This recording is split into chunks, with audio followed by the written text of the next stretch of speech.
Hi guys, the play I saw was Shakespeare's Hamlet. In this production, there are many monologues by a large variety of the characters, one of the most famous being the to be or not to be speech.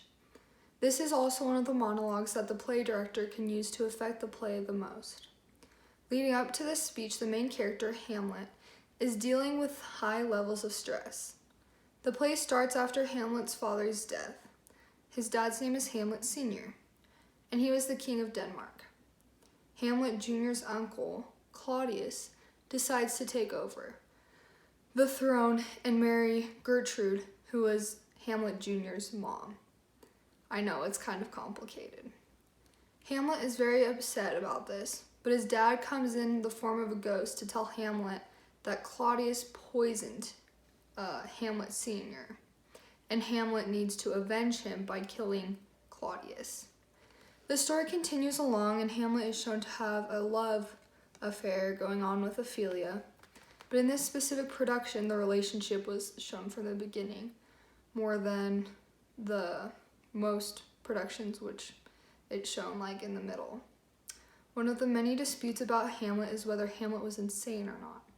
Hamlet shows many signs of being insane throughout the show, this specific show, and it seems like this specific director played around with his craziness a little bit.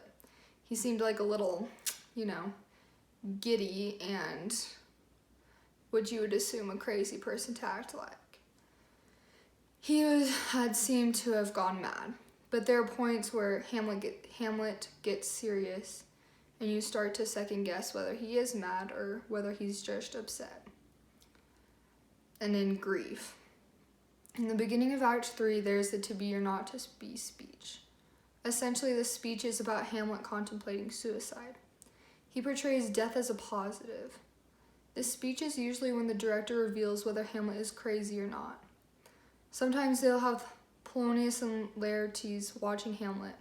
They can either choose to have Hamlet recognize that Polonius and Laertes are there and pretend to be insane, or have Hamlet be oblivious to their presence and actually be insane. There are many different renditions on this.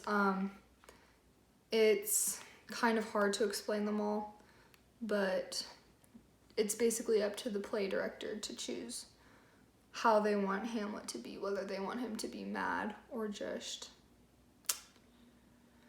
mad or, just grief driven and wanting to convince the other people that he is mad.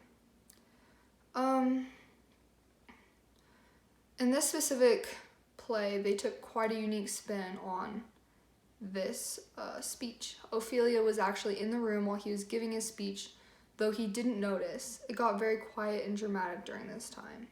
It almost seemed as if they were playing the instruments to make it more dramatic.